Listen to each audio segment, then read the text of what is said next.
What if Jesus met Jeffrey Dahmer? In a place stripped of all life, there sits a man who is a monument to death.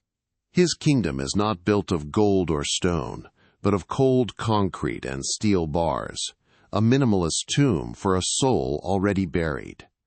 The air is sterile, thick with the silence of irreversible regret and the faint, chemical scent of antiseptic. This is the domain of a different kind of power. Not the power to build empires, but the absolute horrifying power to unmake a life, to sever a soul from its body. He is a ghost haunted by the echoes of his own hands, a man hollowed out by a hunger so vast it consumed everything, including himself. He is a king sitting on a throne of absolute emptiness. And into this void, the impossible happens. A man appears. There is no sound, no grand entrance, only a sudden shift in the very fabric of the silence. He stands in the single shaft of light filtering through the high, barred window, and his presence does not condemn. It simply fills the emptiness. The cold air suddenly carries a weight, not of judgment, but of a profound, ancient peace that is almost painful to breathe. The silence is no longer a vacuum of regret. It has become a living presence, a silence that observes, that knows, that holds all the broken pieces of the man on the floor without shattering itself. The prisoner does not look up. He cannot. To a man who lived in the deepest abyss of human depravity, the presence of pure goodness is a fire. Every fiber of his being screams to hide, to become smaller, to cease to exist under that gentle, unwavering gaze.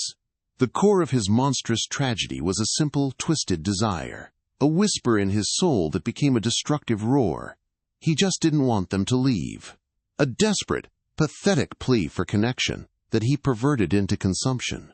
And now, standing before him is the very source of all true connection, the ultimate communion. And the irony is an agony far worse than any punishment. Jesus says nothing. He doesn't have to. His very existence in that cell is a direct confrontation. It challenges the final authority of sin. It questions the permanence of damnation. His stillness poses a terrifying, silent question that hangs in the air. Is there a stain so dark that grace cannot wash it clean? Is there a soul so lost that it cannot be found?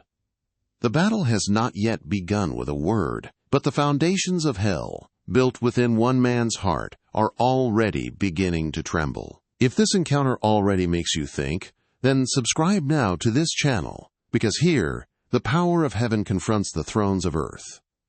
In the silent theater of the prisoner's mind, his convictions play on a loop. They are not grand manifestos or political declarations.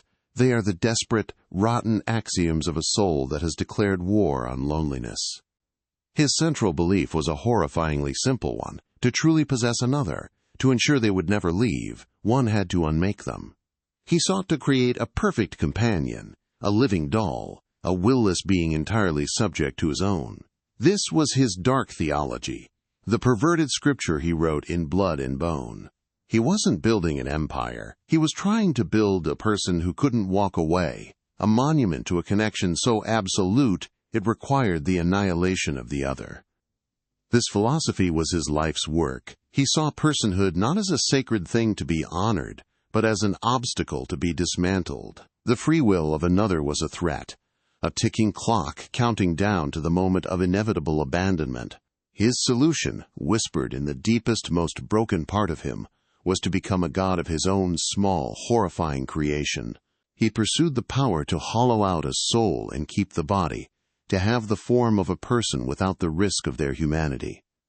His most damning conviction was that true intimacy could only be achieved through total control, a grotesque parody of love that looked more like consumption. And yet, the man who now stands in the sterile light of the cell embodies a truth that shatters this entire worldview. His power was never demonstrated by taking, but by giving. He did not seek to control wills, but to liberate them. The ultimate act of his existence was not to be served, but to kneel and wash the feet of those who would betray and abandon him. He is the living, breathing antithesis of the prisoner's creed, a king whose authority comes from humility, whose strength is perfected in surrender, and whose crown was woven from thorns, not from the stolen autonomy of another. The prisoner's core desire echoes in the silence. I just didn't want them to leave. It was the engine of every monstrous act. And now, he sits before the one being in existence who willingly chose to be forsaken, to cry out in ultimate abandonment, all for the sake of a love that does not possess but sets free. The chasm between these two truths is an earthquake in the soul. The prisoner's entire life was a desperate, bloody attempt to prevent what the man before him embraced as the highest expression of love. There is no greater love, the man's presence seems to say, than to lay down one's life for another. The foundations of the prisoner's reality are cracking. The logic that justified the unjustifiable is exposed as the pathetic lie it always was. True power is not the ability to hold someone captive. It is the strength to love them enough to let them go. True connection is not forged in control, but in the sacred, terrifying risk of mutual freedom. The prisoner built his world on a foundation of sand, and now the tide of grace has come in. Comment here. What would you say if you were standing face to face with a truth that dismantled everything you believed? The silent presence of the man becomes an unbearable weight. It is a pressure not of anger, but of a light so pure it illuminates every hidden, rotten corner of the prisoner's soul. The mind, which once orchestrated intricate plans of death, now scrambles for a defense, a rationalization, anything to shield itself from this gentle, searing gaze. But there is nothing. The carefully constructed identity of monster, once a source of a perverse kind of power, now feels like a cheap, paper-thin costume. He had defined himself by the abyss, but now the abyss itself is being filled with an ocean of grace, and he is drowning in it. Every excuse, every psychological explanation, every label he accepted becomes ash in the fire of this holy silence. His entire kingdom was built on the principle of using others, of turning sacred human life into a mere object for his own broken needs. He was the ultimate consumer of souls. And in the stillness of the cell, a truth echoes, not in sound but in spirit, as if written on the very air he breathes. It is the fundamental law of the kingdom this man represents, a law that redefines justice itself. What you did to the least of these, you did to me. This is not an accusation. It is a revelation. It reveals that in his desperate act of destroying others, he was striking at the face of God, desecrating the very image he was made in. The horror is not just what he did, but to whom he did it. A desperate resistance rises within him, not a fight against the man, but a fight against the hope his presence implies. The prisoner clings to his own damnation as his last possession. To be irredeemable is, in a twisted way, to still be in control. It is a final, absolute identity. If grace is possible for him, then his entire life of calculated monstrosity was not just evil. It was a pathetic, meaningless tantrum against a love that was always waiting. The tension is palpable, the unshakable finality of his sin clashing with the invasive, relentless offer of mercy. His kingdom of one, built on death, is being invaded by a kingdom of life. His every action was driven by a profound spiritual hunger, a thirst for a connection so deep he tried to consume it whole. He was a man starving for a communion he could never achieve. And now, standing before him is the very source of all spiritual sustenance, the bread of life. The air itself seems to whisper the most agonizing of promises. Whoever comes to me will never go hungry, and whoever believes in me will never be thirsty. The offer is a torment. It is the very cure for the disease that defined him, offered freely. It exposes his catastrophic evil not as some grand demonic force, but as a simple human thirst that took the most depraved path imaginable to quench itself. There is no spoken verdict, no gavel, no pronouncement of guilt. That was never in question. The judgment has already happened, silently and completely. The prisoner is not being measured against the law he broke, but against the love that stands before him, and by that standard, he is utterly undone. He is spiritually naked, his fortress of depravity dismantled brick by brick without a single word. The silent judgment is this: his sin, as vast and as dark as it is finite, but the grace that now fills this cell is infinite. The kingdom of death has met its king, and its foundations are irrevocably broken. The presence of the man is no longer just a weight. It has become a mirror, not a mirror of glass that reflects the tired, hollowed-out shell of a man in a prison jumpsuit, but a spiritual mirror that bypasses the flesh and reflects the soul itself. The prisoner has spent years staring at the monster he became, accepting it, even defining himself by it. But this reflection is different.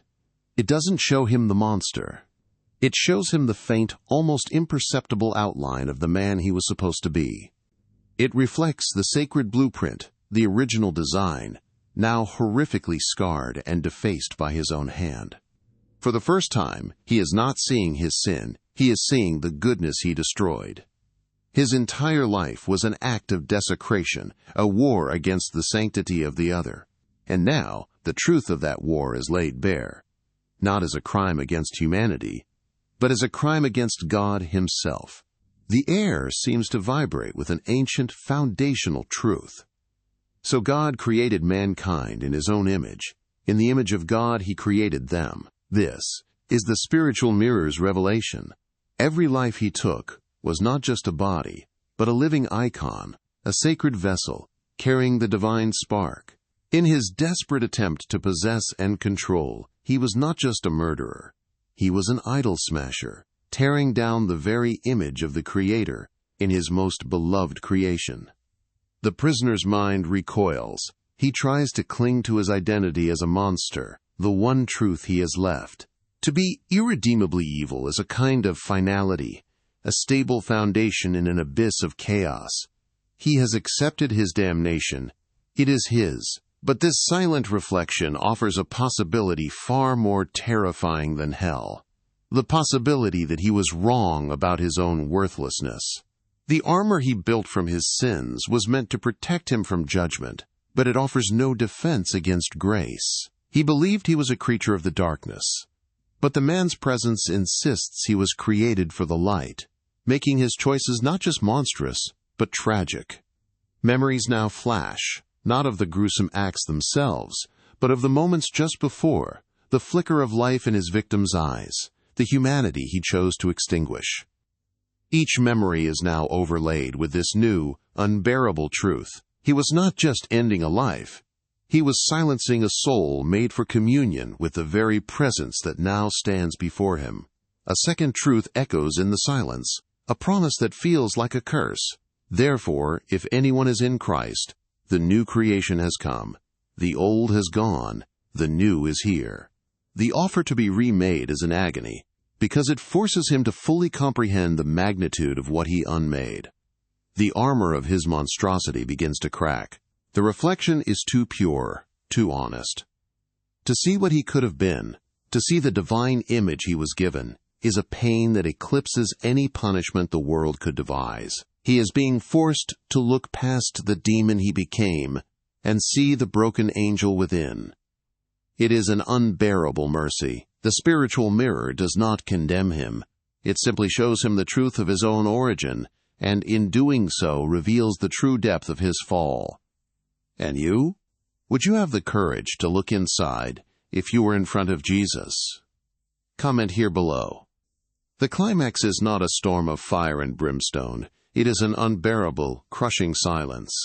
The man has said nothing, and yet his very being has become a verdict. The prisoner, who once orchestrated intricate symphonies of death, now finds his own mind turning against him. His justifications, the desperate logic he built to survive his own monstrosity, begin to crumble. He had told himself that what he did was a necessary, albeit horrific, solution to an unbearable loneliness. He believed he was a creature of such unique darkness that normal rules of connection did not apply. But this silent presence offers no argument, no debate. It simply holds up a mirror to his soul, and the reflection is not a monster, but a fool. His entire philosophy was built on the desperate need to hold on, to possess, to prevent abandonment at any cost. He sought to save his own sanity by taking the lives of others. And now, a quiet, devastating truth fills the cell. A principle from a kingdom he never knew existed. For whoever wants to save their life will lose it, but whoever loses their life for me will find it. The hypocrisy is a physical agony. His every action was a desperate attempt to save his life from the void of loneliness, and in doing so he lost everything, most of all himself. He stands before the ultimate example of a life given away freely, and the contrast burns away every lie he ever told himself. He tries, one last time, to cling to the wreckage of his worldview. He internally argues that the world is a brutal place, that his needs were simply too profound, too broken for a gentle solution. He had to become a god in his own small, dark world because the real God had seemingly abandoned him to his hunger. This was his final defense, that he was a victim of a cosmic loneliness so vast it demanded a monstrous response. But the man's presence offers no validation for this self-pity. It simply is. It is the living proof that love does not consume, it liberates. That true connection is not about control, but about sacrifice. His argument collapses under the weight of this simple, profound reality. The invisible climax intensifies. His role as the ultimate taker, the consumer of life, is laid bare.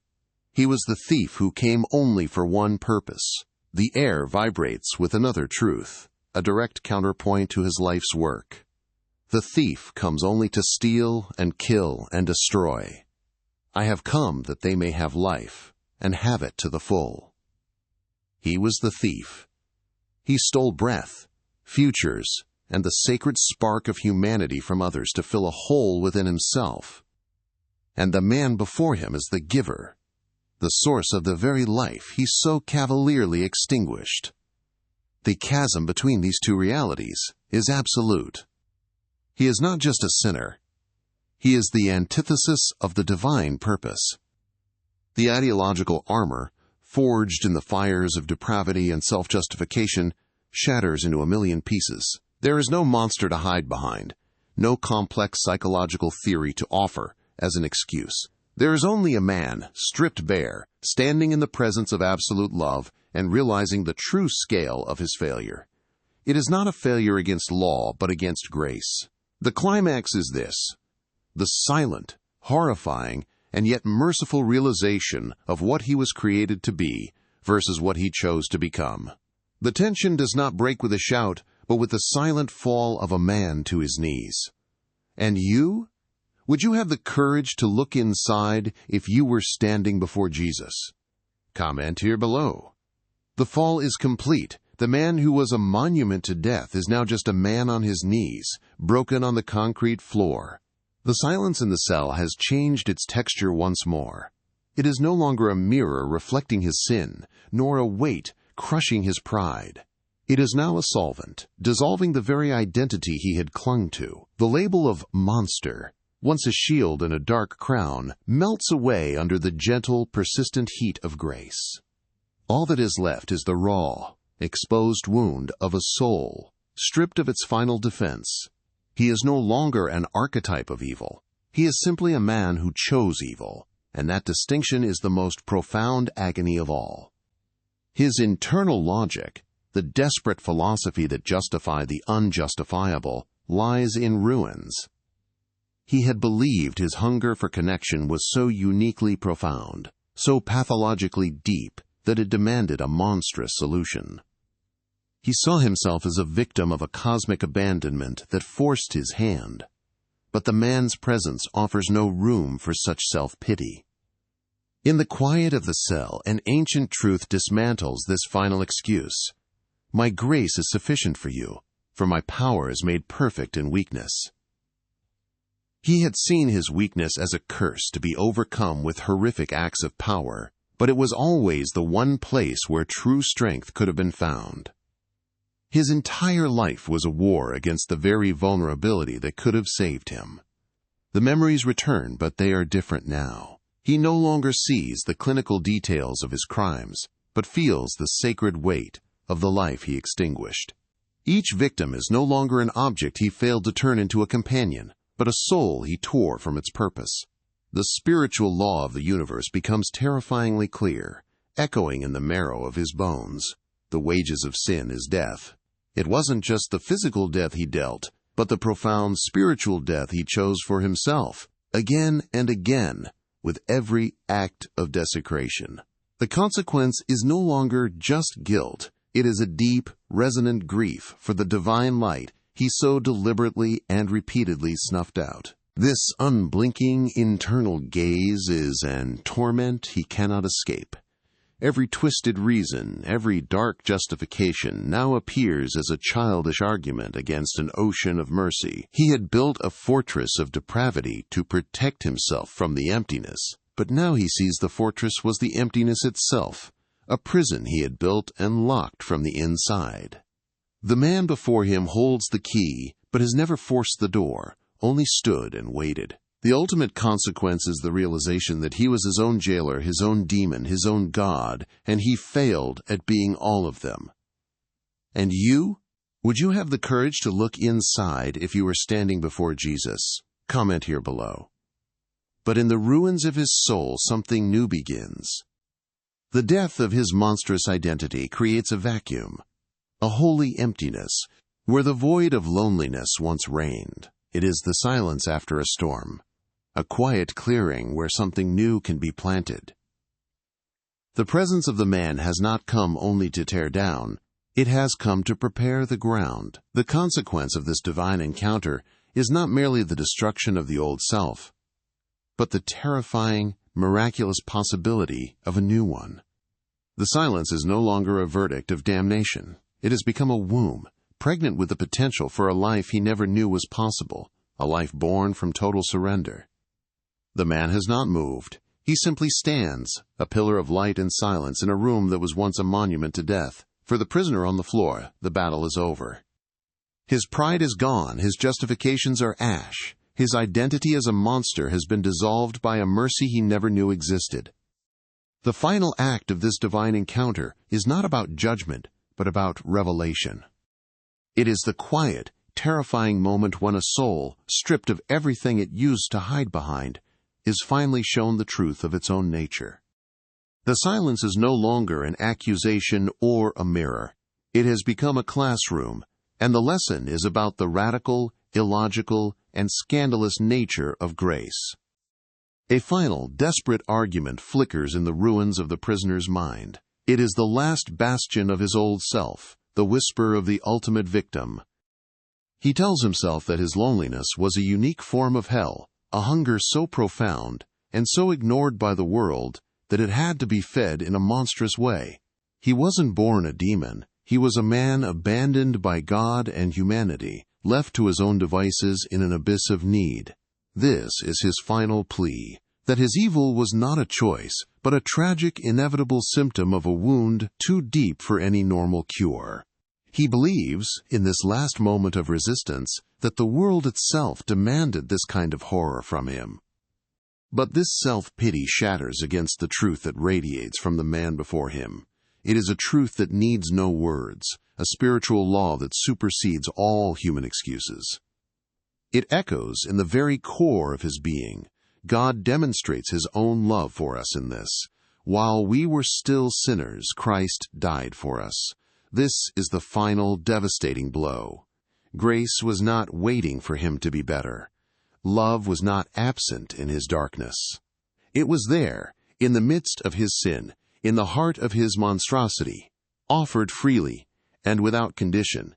He was never abandoned. He was simply a man who refused to look up from the grave he was digging for himself.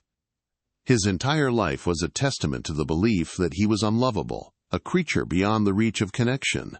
And now he is confronted with a love so absolute it willingly entered his personal hell, not to condemn him, but to find him.